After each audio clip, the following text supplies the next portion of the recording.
Apa sih yang kamu khawatirkan ketika kamu akan melakukan interview kerja? Bagaimana caranya saya menampilkan yang terbaik di depan interviewer? Yang ada di pikiran tuh abstrak. Ini yang pertama, nanti bakal ditanya apa? Sama siapa nanti di interviewnya? Jahat nggak? Nanti pertanyaannya apa aja ya gitu. Apakah saya akan jadi terlihat bodoh? Coba ceritain dong apa yang kamu persiapkan waktu itu ketika akan menghadapi proses interview. Jawaban-jawaban apa yang mungkin nanti akan ditanyakan sehingga nanti saya tidak salah jawab. Aku harus jawab apa aja ya nanti. Terus harus pakai baju apa ya. Kadang sampai pakaian pun aku pikirkan kan untuk memberi impression yang baik lah ke yang interviewnya. Di otak tuh, wah kacau balau lah. Antara mau menyiapkan bahan interviewnya nggak konsen, terus nanti kepikiran bisa jawab atau enggak, nunggu interview juga udah duduk diem tangan dingin gini-gini aja. Kamu cari info tentang persiapan-persiapan yang akan kamu lakukan itu dari mana aja sih? Saya juga nanya ke teman-teman sih, gimana sih yang udah pernah kerja, ini isinya apa aja, terus apa sih yang dinilai sama interviewnya gitu. Saya nyari tahu dari teman-teman gitu. Aku tuh sampai beli bukunya gitu Kang buat cara menjawab kayak gitu. Aku sampai beli e-booknya biar aku bisa jawab. Kira-kira berapa persen tuh ya informasi yang kamu dapetin dan itu terpakai pada saat kamu interview? Cukup membantu sih, tapi kayak dari e-book yang aku beli itu nggak banyak yang keluar, malah pertanyaannya yang di luar itu gitu Kang. Jadi ya sedikit lah membantunya, cuma 20% mungkin. Setelah kamu interview, ada gambaran yang berbeda nggak dari yang sebelum kamu melakukan interview? Ternyata pas masuk bapaknya nggak begitu menyenangkan sih, dan malah nggak banyak nanya gitu, malah banyaknya ngasih tahu nanti kerjaannya kayak gini kayak gitu. Sharing dong tips-tips yang kamu punya buat teman-teman yang akan menghadapi proses interview. Postur tubuh, badan tegak, tidak menyender, itu jangan terlihat seperti orang yang lemah gitu kan. Jadi yang benar-benar tegas. Tipsnya pelajari perusahaannya kayak gitu. Ketika menjawab pertanyaan pun jangan banyak yang gimana ya, jangan gitu, tapi benar-benar ya saya seperti ini, sini ini, apa yang akan saya lakukan ini. Kan yang punya ketertarikan di bidang yang sama di perusahaannya bisa jadi nilai plus juga. Kayak waktu itu aku pernah apply ke perusahaan game tapi aku nggak ngerti sama sekali tentang game gitu. Langsung kita mulai ya. Belasan tahun saya dan kawan-kawan sudah banyak membantu perusahaan-perusahaan dalam proses merekrut pegawai. Nah di tahap ini banyak yang gagal. Bukan karena yang di interviewnya nggak bisa jawab pertanyaan, tapi karena interviewernya nggak dapet feel-nya. Kok urusannya jadi dengan feel ya? Ya, analoginya seperti Pak Polantas ketika melakukan razia di jalan ya. Tidak semua kendaraan diminta ke pinggir, hanya beberapa saja. Jadi ini feel yang didasari dengan indikator-indikator yang kuat. Apa saja indikatornya? Itu yang bakal kita obrolin di video ini. Proses interview ini sedikit banyak mirip dengan proses psikotes. Para pelamar berusaha dengan berbagai cara buat dapetin tip and tricksnya. Emang salah gitu? Bukannya dengan begitu kita bisa lebih menyiapkan diri buat ngadepin interview. Saya nggak akan bilang itu salah. Tapi kalau kamu salah menyikapinya, info-info itu malah bisa menyesatkan kamu. Banyak yang bilang, wah saya udah belajar banyak, berlatih terus-terusan, tapi tetap aja nggak lulus. Kalau tahu gini, ngapain saya ikut tahapan tes yang panjang? Jangan sampai juga kalau ditanya, apa kerja kamu sekarang? Saya udah 3 tahun, kerjaan saya nyari pekerjaan Pak. Nah, jangan kayak gitu juga ya. Makanya sekarang kita akan bongkar 6 sudut pandang HRD dalam proses interview kerja. 6 kata kunci ini akan saya singkat untuk memudahkan kamu dalam mengingatnya. Kita singkat menjadi periksa. P-R-I-K-S-A. P-nya psikotes, R-nya review, I-nya interpersonal, K-nya knowledge, S-nya skill, E, attitude. Kata kunci yang pertama, P, psikotes. Interviewer butuh bahan buat menginterview kamu. Bahannya dari mana? dari hasil psikotesnya. Kalau nggak ada psikotes sebelumnya gimana? Biasanya menggunakan kurikulum vitae yang sudah kamu berikan sebelumnya. Seperti yang pernah saya bilang di video sebelumnya, bahwa hasil psikotes akan di cross check saat interview. Jadi persiapkan proses interviewmu dengan mengingat-ingat hasil psikotesmu waktu itu seperti apa. Maka poin 4 di video saya yang sebelumnya, saran saya waktu itu adalah kamu psikotes dulu. Cari biro konsultan terdekat di rumah kamu, lakukan psikotes, nanti hasilnya diinfokan oleh psikolog, maka kamu bisa dapetin data yang cukup akurat untuk menceritakan apa kekuatanmu, apa kekuranganmu. Kekuatannya untuk kamu jadikan bahan bahwa itu modal kamu untuk bisa diterima di tempat kerja yang kamu lamar. Kelemahannya tentu untuk kamu minimalisir, atau kalau memungkinkan kamu hilangkan. Ini salah satu dasar dari psikotes, bagaimana psikotes bisa membantu kita, bahwa asumsi kita, pendapat kita tentang diri kita sendiri itu sebetulnya belum tentu benar. Pendapat orang lain tentang kita juga belum tentu benar. Semua membutuhkan cross check, dan salah satu cross check yang akurat adalah hasil psikotes. Kata kunci yang kedua, review. Kenapa review? Karena di setiap perusahaan yang kamu akan diinterview di sana, kamu harus memastikan diri, kamu harus yakin bahwa kamu memang benar-benar ingin bekerja di perusahaan itu. Jadi harus dikaji ulang lagi, dipikirkan baik-baik. Karena kalau tidak begitu, nanti feel-nya nggak dapet buat interviewernya. Contoh, kamu punya pikiran, ya diterima syukur, nggak diterima juga nggak apa-apa, nanti kita coba lagi di perusahaan lain. Itu nanti akan terasa oleh interviewernya. Karena setiap perusahaan yang didatangi oleh pelamar tentu menginginkan orang yang memang sangat ingin bekerja di perusahaannya, bukan orang yang sambil lalu seperti yang tadi saya ceritakan. Jadi munculkan hasrat yang kuat bahwa saya ingin bekerja di perusahaan itu.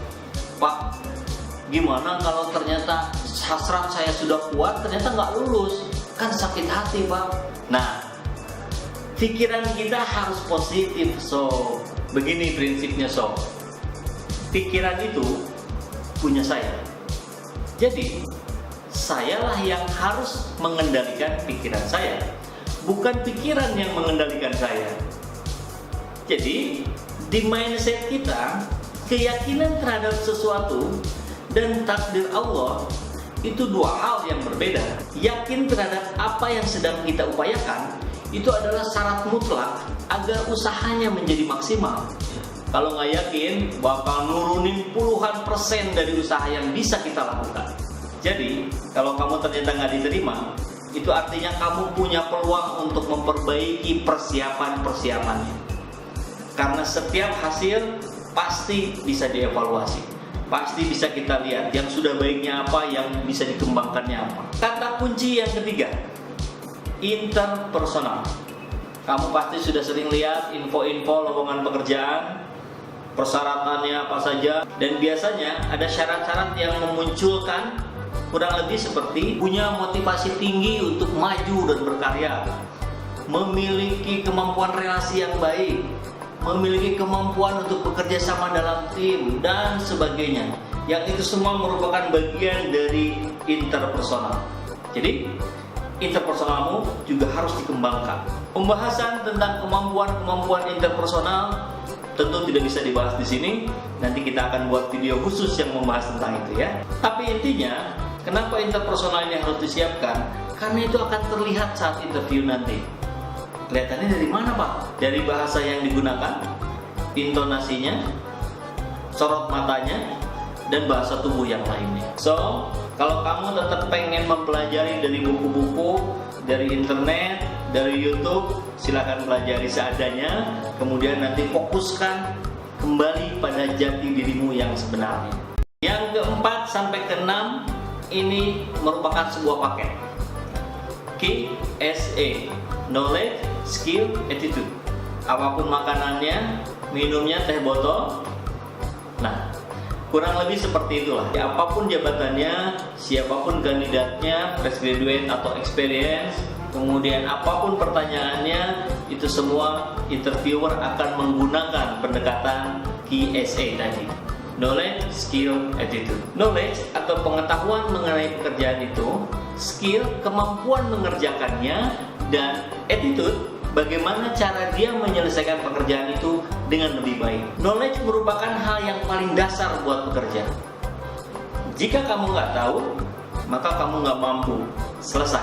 Tapi kan saya bisa belajar sambil bekerja. Ya, tapi jauh lebih baik belajarlah sebelum kamu melamar. Ingat, kompetitormu yang duduk di sebelah kamu nanti saat menunggu interview adalah kompetitor yang mungkin lebih paham. Prestasi akademiknya lebih cemerlang. Baru lulus kemarin sore, masih hangat dalam ingatannya tentang konsep-konsep yang baru dipelajarinya.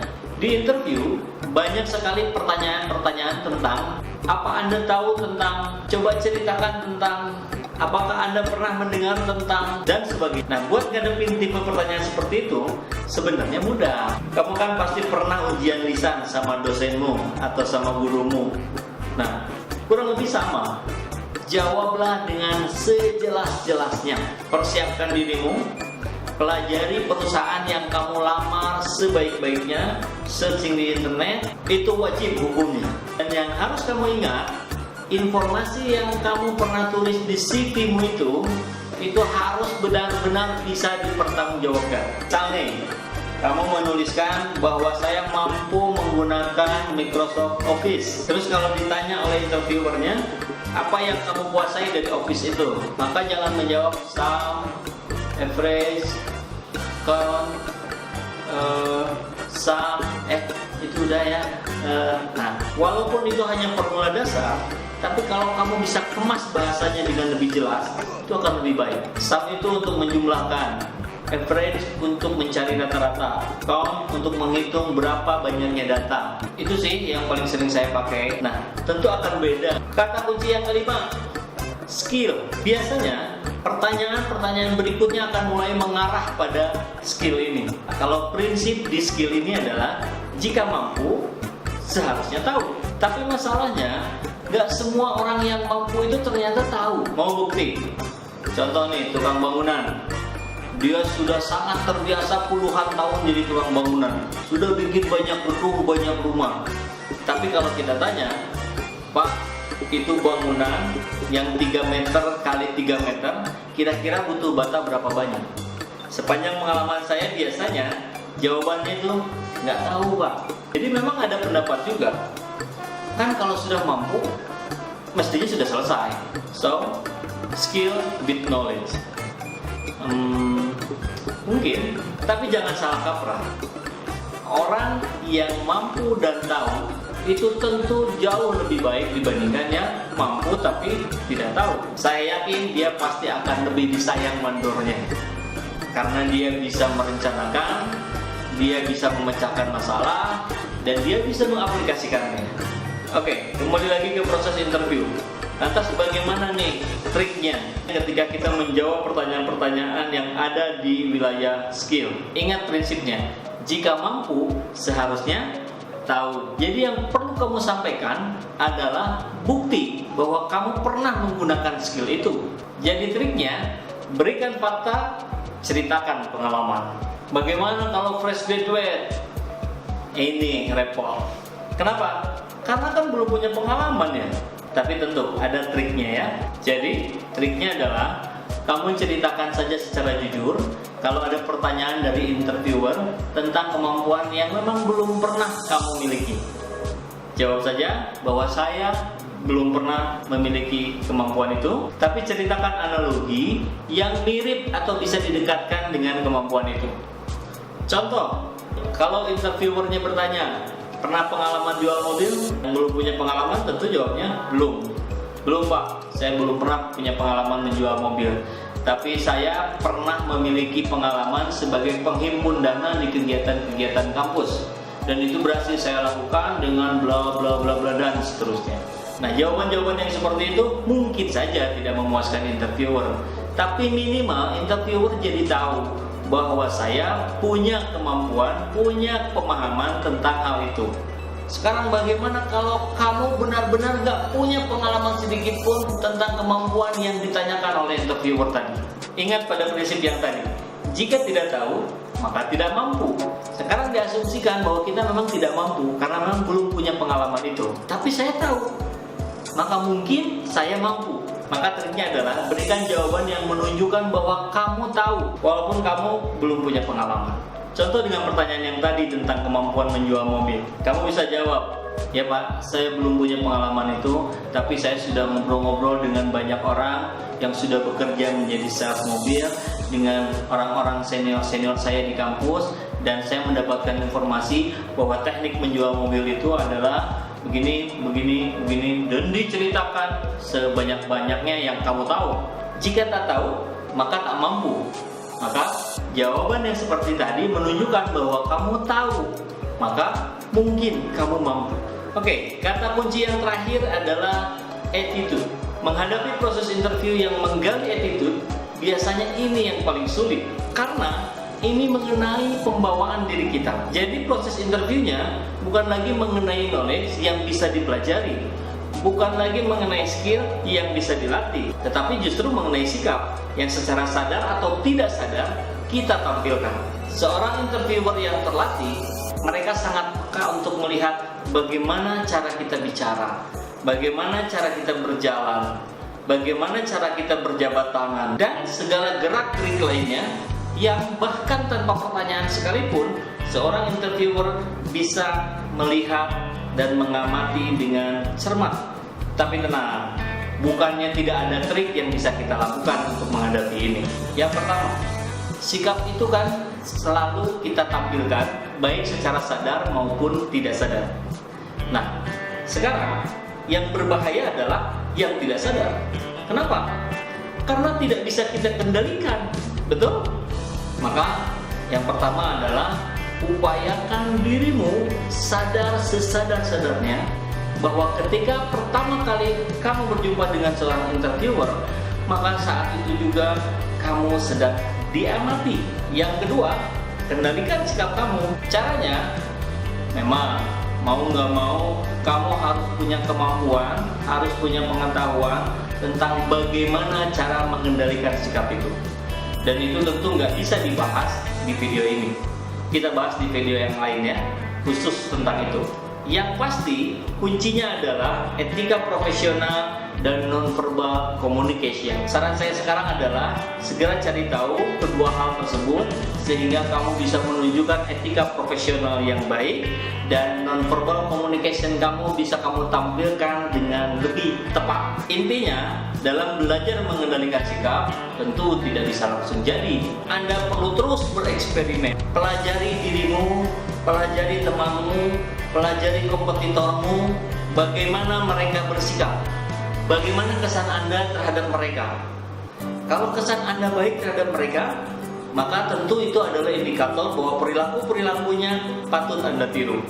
Kalau ada kesan yang jelek, maka tentu harus kamu hindari. Jadi kuncinya adalah sadar akan bagaimana Anda bersikap. Oke? Saya ingatkan lagi untuk mempermudah apa yang sudah kita bahas. Ini bisa kita singkat menjadi periksa.